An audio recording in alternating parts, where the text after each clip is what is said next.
I want to show you a kind of before and after video with a guy you've probably heard of named Mark Zuckerberg. If you look at the way he walks on stage, right there you can tell, wow, this guy is a kid. This is clearly a guy who's nervous and doesn't quite know what to do with himself. The next thing you notice about him is his preternaturally geeky posture. It's a weird position for a future CEO of a multi-billion-dollar company to take. We get further into the speech, and Zuckerberg is starting to sweat.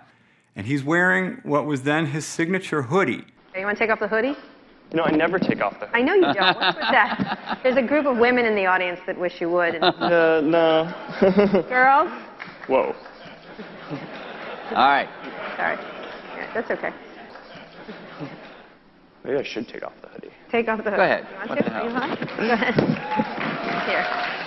So Facebook had this famously bad IPO where the price of the shares went down by half in the first few weeks, losing $50 billion in market cap. So all of these whispers, innuendos, whatever, questions about Zuckerberg's leadership ability suddenly came to the fore, and people really did wonder, is this guy who, after all, started the company in a college dorm room 8 years earlier, is he really ready to lead a huge corporation? Here's clip number 2. This is the after Mark Zuckerberg. So, first of all, welcome to TechCrunch Disrupt, and thanks for coming. Thanks for having me. It's good to get a chance to be here. You went public on it's May 18th, and the stock has lost roughly half its value since then. Just get right into it. The interview continues, and Zuckerberg proceeds to answer every question with this very confident, forward-looking, casual thing, saying, we think we're fine, we believe in ourselves. First is that Facebook has not been an uncontroversial company in the past, right? So it's not like this is the first up and down that we've ever had. It was not where we wanted it to be before.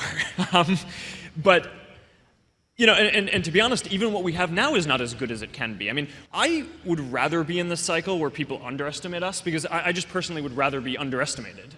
By the time he was done with the interview, the price of Facebook shares had risen 4%.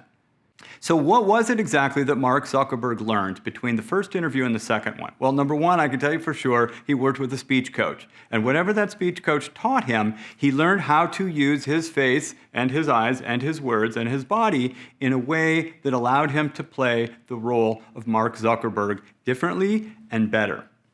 The sad thing in life is that we really want and hope that everyone will just magically understand who we are. And they don't, and they won't, and they can't. It really is your job to explain it. In this series, I'm going to share with you a set of principles and techniques which are super easy to learn and apply. And yes, they will help you do a much better job the next time you have to do a pitch or presentation or anything like official public speaking. But they will also help you in your everyday life with every interaction that you have with your colleagues and family members. Because in the end, what these techniques teach you is the art of connection.